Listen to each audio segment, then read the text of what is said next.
Hello everyone, welcome to tech info. Myself Ankit. दोस्तों, उम्मीद करता हूँ आप सब लोग बहुत बढ़िया होंगे। दोस्तों, जो आज अपन चैप्टर डिस्कस करने जा रहे हैं वो है सोइल मैकेनिक्स का चैप्टर नंबर 3। वो क्या है? चैप्टर है आपका earth pressure theory, stability, analysis of slopes, soil stabilization and exploration. दोस्तों, जैसा कि अपन ने इसके लास्ट जो 2 चैप्टर डिस्कस किए थे, उसमें अपन ने फर्स्ट चैप्टर के 3 पार्ट्स निकाले थे। ठीक है, क्योंकि फर्स्ट चैप्टर मैंने आपको बार बार बता रहा हूँ यही सी चीज़, क्योंकि जो फर्स्ट चैप्टर, ध्यान देना, जो फर्स्ट चैप्टर है उसी से ही सबसे ज़्यादा MCQs last 10 years SSC JE में पूछे गए हैं। इसीलिए उसमें फर्स्ट चैप्टर के अपन ने 3 पार्ट्स निकाले थे। बाकी इससे पहले अपन ने सेकंड पार्ट निकाला था, और आज अपन थर्ड पार्ट डिस्कस करने वाले हैं, जो कि आपका अर्थ प्रेशर से रिलेटेड और जिसमें स्टेबिलिटी एनालिसिस ऑफ स्लोप वगैरह ये सब देखा जाएगा। और आज इससे रिलेटेड जितने भी लास्ट 10 ईयर्स में एसएससी जेई में क्वेश्चन पूछे गए हैं वो सब अपन यहाँ 1 बाय 1 डिस्कस करने वाले हैं। So now let's start this session. Question is कि the direct shear test suffers from following disadvantages. दोस्तों, एक एक करके अपन डिस्कस करते हैं। पहला ऑप्शन है इसमें, drainage condition can not be controlled. Right, ठीक है, ये ऑप्शन सही है। बी ऑप्शन आता है pore water pressure can not be measured. सही है। ऑप्शन नंबर सी आता है shear stress on the failure plane is not uniform. ये भी सही है। इसका मतलब इसमें तीनों ही स्टेटमेंट सही है। इसका मतलब option number D is the right answer. Next question है दोस्तों कि the triaxial test is usually carried out as. Triaxial test is usually carried out as. आपका ट्राइक्सियल टेस्ट अनकंसोलिडेटेड भी होता है, कंसोलिडेटेड अनड्रेन्ड भी होता है और ड्रेन्ड भी होता है। तो इसका मतलब option number D is the right answer, क्योंकि इस क्वेश्चन के तीनों स्टेटमेंट सही है, इसलिए option number D is the right answer.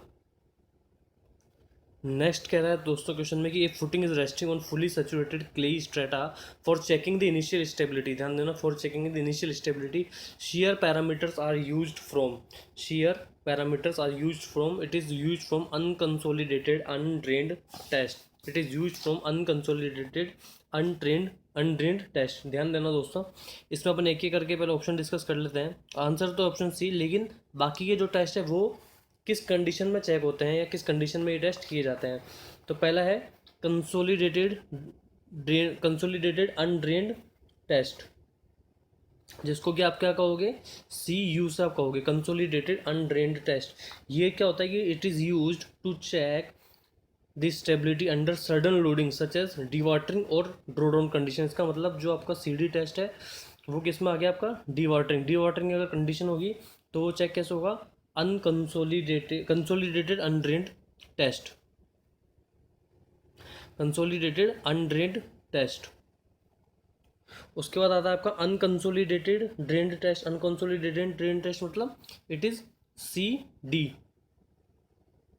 ये जो था पहला वाला दोस्तों दैट वाज सी यू, क्योंकि वो कंसोलिडेटेड अनड्रेन्ड था। इसमें सी डी मतलब आपका हो गया अनकंसोलिडेटेड ड्रेन्ड टेस्ट।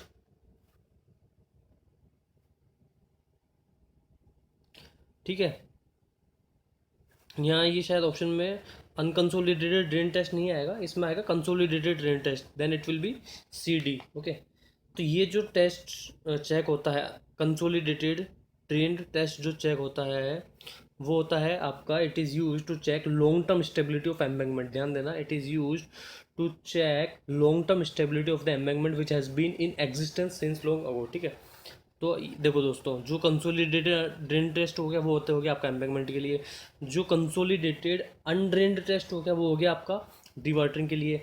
नेक्स्ट है आपका unconsolidated undrained test, that is U, और ये आपका हो गया पोर वाटर प्रेशर, इन सब के लिए for checking the initial stability और शेयरिंग पैरामीटर। ठीक है, जो कि क्वेश्चन में दे रखा है। So option number C is the right answer.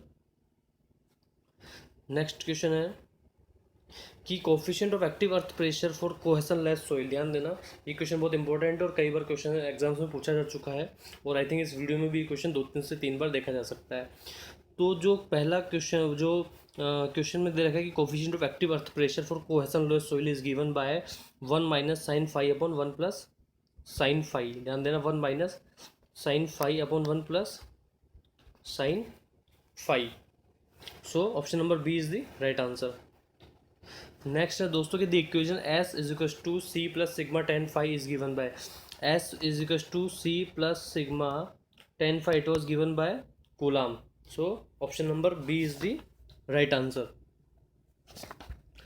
Next question है दोस्तों कि undisturbed sample is obtained by, कि अनडिस्टर्ब्ड सैंपल किससे ऑब्टेन करते हैं अपन, these are obtained by thin walled samplers, thin walled samplers. ध्यान देना दोस्तों कि undisturbed sample are very difficult to obtain as there will always be a little degree of disturbance while sampling is done. ध्यान देना कि undisturbed samples बहुत difficult होते हैं ऑब्टेन करने में, क्योंकि वहाँ पर थोड़ा बहुत डिस्टर्बेंस होगा ही होगा जब सैम्पलिंग होगी। So however this disturbance is the least when sampling is done using a thin walled sampler. So इसलिए अनडिस्टर्ब सैंपल जो होता है उसको अगर अपन को ऑब्टेन करना होता है तो उसको अपन थिन वॉल्ड सैंपल से यूज़ करते हैं, ऑब्टेन करते हैं। So option number B is the right answer. Next है दोस्तों कि कोफिशिएंट ऑफ अर्थ प्रेशर। ध्यान देना कोफिशिएंट ऑफ अर्थ प्रेशर इसने पूछा है। So option number B is the right answer. It is mu upon 1 minus mu.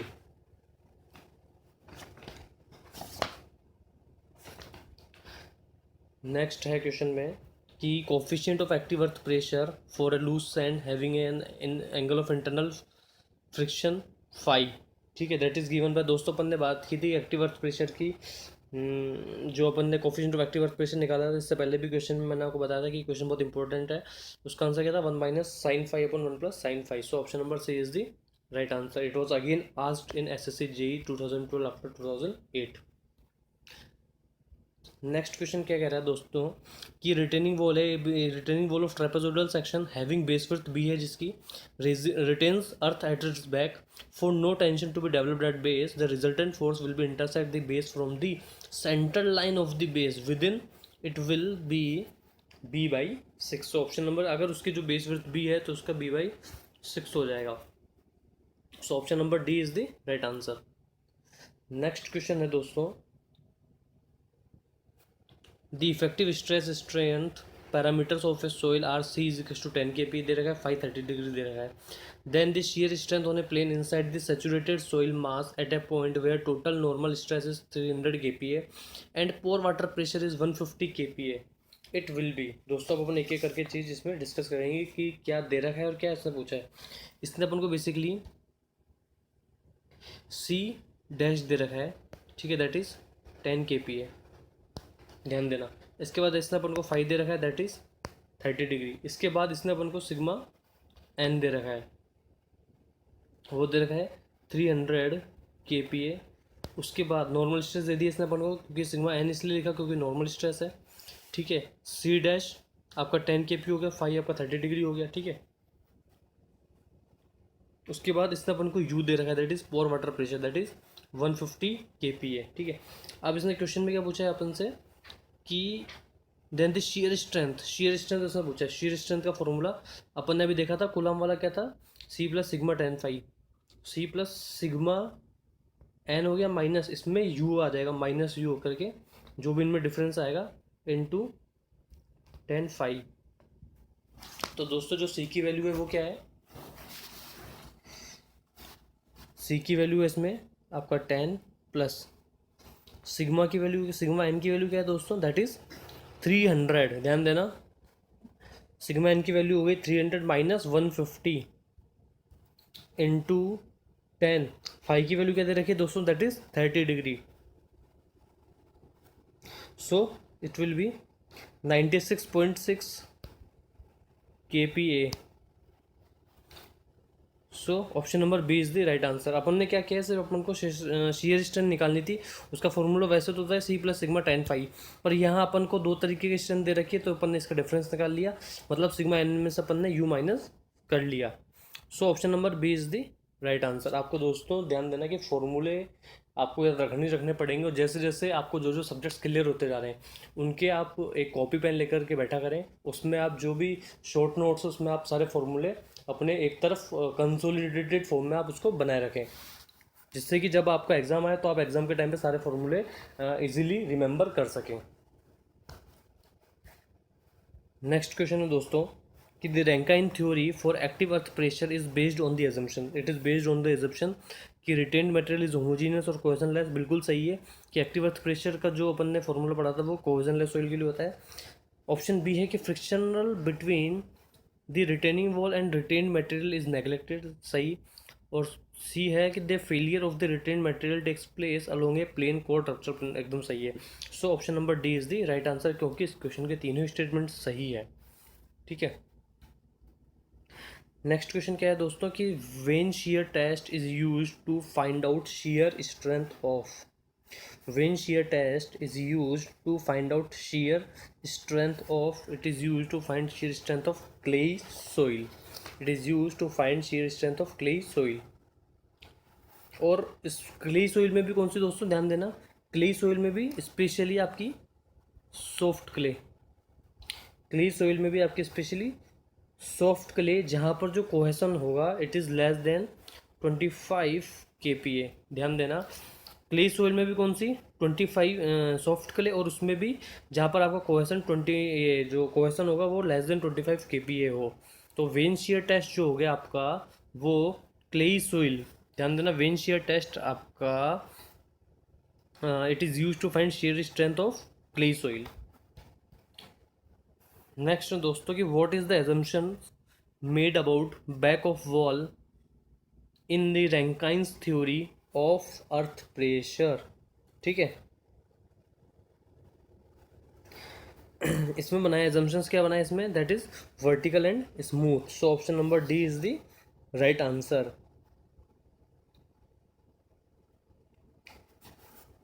क्योंकि इसमें अपन ने क्या माना है, जो अजम्पशंस मेड बने about about back of wall in Rankine theory, उसमें माना गया है दोस्तों कि उसमें वॉल फ्रिक्शन नहीं है। वॉल फ्रिक्शन नहीं, इसका मतलब delta is equal to zero है, और वॉल सरफेस आपकी वर्टिकल है। अब ये फ्रिक्शन आपका जीरो हो गया तो वो स्मूथ हो गया, तो स्मूथ तो एक चीज़ हो गई, और वर्टिकल, और जो सरफेस मानी गई है, वॉल सरफेस मानी गई, वो आपकी वर्टिकल मानी गई। So option number D is the right answer. Next question है, what is the value of active earth pressure coefficient for this soil having an internal angle of friction of 30 degree. ध्यान देना, इसमें पूछा है कि what is the value of active earth pressure coefficient for this soil having an internal angle of friction of 30 degree. दोस्तों ये अपन कई बार discuss कर चुके हैं इसका फॉर्मूला। आपको मैंने बताया था कि जो एक्टिव अर्थ प्रेशर रहता है उसका फॉर्मूला क्या होता है, 1 माइनस साइन फाइव अपन 1 प्लस साइन फाइव। तो आपको तो जस्ट वैल्यू रखनी है 1 माइनस साइन फाइव की वैल्यू क्या दे रखी है 30 degree, divided by 1 plus sign 30 degree. अब आपको साइन 30 की वैल्यू पता है, दैट इज़ 1/2। अब यहाँ ऐसा मत कर लेना कि पता लगा साइन 30 की वैल्यू नहीं पता, वैल्यूज आप सारी याद रखना। It will B 1/3। ऑप्शन में कहाँ है 1/3, option number A is the right answer. ठीक है, इसलिए मैं आपको कह रहा था कि जो आपका जो एक्टिव अर्थ प्रेशर है उसका जो फॉर्मूला है वो बहुत ही इंपॉर्टेंट है। नेक्स्ट है दोस्तों कि if W is the weight of A retaining wall and P is the horizontal earth pressure. ध्यान देना कि W is the weight of A returning wall and P is the horizontal earth pressure, then the factor of safety against sliding is, factor of safety against sliding is, तो factor of safety कितना लेते हैं against sliding में, वो लेते हैं आपका it should not be less than 1.5। ये लेते हैं अपन स्लाइडिंग में। अगर आपकी बात ये क्वेश्चन में कर ले कि अगर ओवरटर्निंग में कितना लेते हैं, तो ओवरटर्निंग में it should not be less then 2.0। ये दोनों ही आपको याद रखना है, पर अभी ये पूछ रहा है अगेंस्ट स्लाइडिंग, तो it should be 1.5। So option number C is the right answer. ठीक है, आप ध्यान देना कि wall W is the weight of wall of retaining wall हो गया, P आपका हॉरिजॉन्टल अर्थ प्रेशर हो गया, तो ये फैक्टर ऑफ सेफ्टी पूछ रहा है, it should not be less than 1.5 against sliding, और it should not be less than 2 against overturning. Next है दोस्तों कि which of the following parameter is determined by triaxial test. Triaxial test से अपन कौन सा parameter determine करते हैं, ये सबको पता है दोस्तों, it is use for shear strength. ठीक है, it is use to measure the shear strength. Next question है दोस्तों कि cell pressure and pore water pressure इसने दे रखा है 0.1 newton per square metre and 0.26 newton per square metre and 0.07 newton per square metre इसने पोर वाटर प्रेशर दे रखा है रेस्पेक्टिवली इन ट्राइक्सियल टेस्ट। तो इसने पूछा है the Skempton's pore pressure parameter is given by. जो आपका पोर प्रेशर पैरामीटर होता है उसका फॉर्मूला होता है, आप सीधा से याद रखो उसको। अगर अपन बी से डिनोट करते हैं, it is delta U C divided by delta sigma three. अब ध्यान देना, जो आपका डेल्टा यू सी है, डेल्टा से समझ आ रहा है कि कुछ ना कुछ चेंज होगा, मतलब कुछ ना किसी चीज़ का डिफरेंस होगा। तो ये किस चीज़ का डिफरेंस होगा? It will be change in, it is, ध्यान देना डेल्टा यू सी क्या है आपका? Change in pore pressure due to increase in cell pressure. ध्यान देना कि डेल्टा यू सी क्या है कि change in pore pressure, pore pressure में चेंज हुआ है किसकी वजह से? Due to increase in cell pressure. तो इट विल बी 0.15, ठीक है, ध्यान देना 0.15 माइनस 0 पॉइंट आपका 07 हो गया, ठीक है। ये आपका चेंज हुआ है पूरा, minus divided by change in cell pressure. ध्यान देना ये सेल प्रेशर आपका भाई 0.1 से आपको 0.26 हुआ है, तो ये तो आपको सीधा सीधा सा आ जाएगा, ये तो आपको सीधा सीधा सा आ गया। और ये हो गया आपका कि चेंज इन पोर प्रेशर, कि पोर प्रेशर में क्या चेंज हुआ है due to increase in cell pressure, ठीक है। तो आप जैसे जब इसको सोल्व करेंगे it will be 0.5। So option number C is the right answer. Next है दोस्तों, नेक्स्ट क्वेश्चन है दोस्तों, आपको सब पता ही है कि ये यहाँ पर जो भी क्वेश्चंस डिस्कस किए जा रहे हैं ये वो वही क्वेश्चंस है जो लास्ट 10 ईयर्स में एसएससी जेईई में आए हुए हैं, ठीक है। क्वेश्चन है कि the internal angle of friction of a soil is 30 degree, what is the active earth pressure coefficient for the soil मास।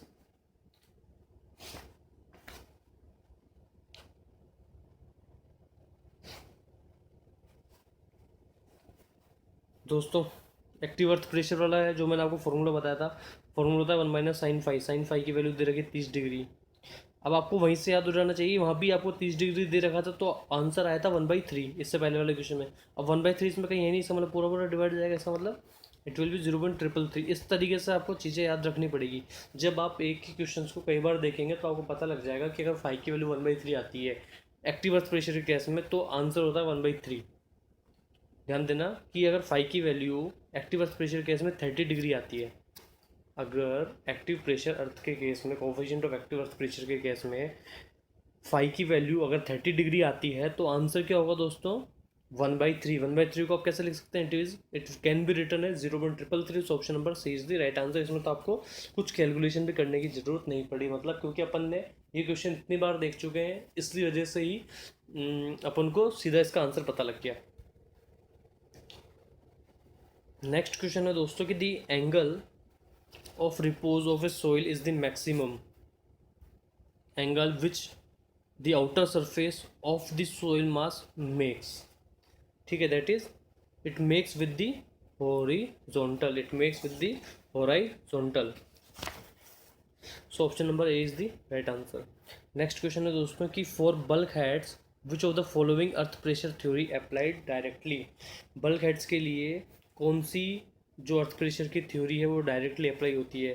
ना ही तो कूलाम्ब होती है, ना रैंकाइन, ना कूलाम्ब और Rankine. So option number D is the right answer. इनमें से कोई सी भी नहीं, इनमें से कोई सी भी नहीं। देखो दोस्तों ये बोला बल्क हेड्स के लिए, तो sheet pile, well or bulk heads are special types of earth retaining structures in which continuous well is constructed by joining sheet piles को जोड़ते जोड़ते continuous well इसमें बनाया जाता है। तो इनमें से ना रैंकाइन की थ्योरी यूज होती है ना ही कूलाम्ब की थ्योरी।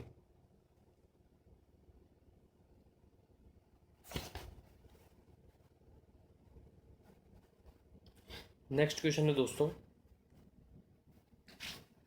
कि total pressure on the vertical face of A retaining wall of height h acts parallel to free surface and from the base at a distance of answer is h/3। so option number B is the right answer, ठीक है। ये total pressure कितने पे act करता है? That is h/3 अगर h height है तो वॉल की, ठीक है। नेक्स्ट क्वेश्चन है दोस्तों कि which of the following statement is correct. मैं ध्यान रखना क्वेश्चन में रेड से इसीलिए लिखता हूँ जिससे आपको पता रहे कि क्वेश्चन में करेक्ट पूछा है कि इनकरेक्ट पूछा है। तो इसीलिए इस क्वेश्चन में आपको सीधा सा दिख रहा है बोर्ड में करेक्ट। ठीक है, तो which of the following statement is correct in the case of the seismic method of site investigation. दोस्तों इसमें ऑप्शन नंबर ए है कि the method can be used if a hard layer with a greater seismic velocity overlies a softer layer with a smaller seismic velocity. गलत है दोस्तों। ठीक है, उसके बाद आपका ऑप्शन बी भी इसमें नहीं है। अब आपको ऑप्शन थोड़े बड़े लग रहे हैं तो आपको थोड़ा ऐसा कन्फ्यूजन सा लग रहा होगा। मैं आपको सीधा आंसर बता देता हूँ। इसमें जो करेक्ट स्टेटमेंट है वो क्या है कि if the surface layer is frozen then the method can not be used. ध्यान देना कि if the surface layer is frozen then the method can not be used. ठीक है, इसमें दोस्तों क्या है, बेसिकली सिस्मिक रिफ्रैक्शन मेथड है। ठीक है, सिस्मिक रिफ्रैक्शन मेथड की this method is based on the fact that seismic waves have different velocities in different types of soils. ठीक है, and rocks and refracted when they cross the boundary between different types of soil. ठीक है, seismic refraction method किस चीज़ पे based है कि seismic waves की जो डिफरेंट वेलोसिटी होती है डिफरेंट टाइप ऑफ सॉइल में। सिस्मिक वेव्स की डिफरेंट वेलोसिटी होती है different types of waves soils में और रॉक्स में, और रिफ्रैक्ट हो जाती है जब वो एक दूसरे की अलग तरीके की बाउंड्री को क्रॉस करती है। तो आगे समझ में, इस चीज़ पर ये बेस्ड है आपका सिस्मिक रिफ्रैक्शन मेथड। सो इसका option number D is the right answer. Next है दोस्तों कि which of the following sentence is correct. इसमें भी ध्यान देना, करेक्ट पूछा है, करेक्ट ऑप्शन पूछा है इसमें। इन the case of bishop simplified method of slice. ठीक है, कि it डिसरिगार्ड्स the effect of forces acting on the sides of the individual slices. कि ये जो भी फोर्स का जो इफेक्ट होता है, वो भी फोर्स का इफेक्ट होता है acting on the sides of the individual slices, उसको डिसरिगार्ड कर देता है। उसको क्या कर देता है, ये डिसरिगार्ड कर देता है। So option number A is the right answer. Next क्या है दोस्तों, नेक्स्ट आपका कि when compared with open caissons the floating caissons generally are less expensive. So option number C is the right answer. Next दोस्तों कि the actual movement of soil mass is known as the slope failure. जो actual movement होता है soil मास को, उसको क्या कहा जाता है दोस्तों, that is slope failure. So option number B is the right answer, जो कि SSC JEE 2019 में पूछा गया था। और इससे पहले अब तक जितने भी 3-4-5 क्वेश्चन है वो सभी SSC JEE 2019 में पूछे गए थे।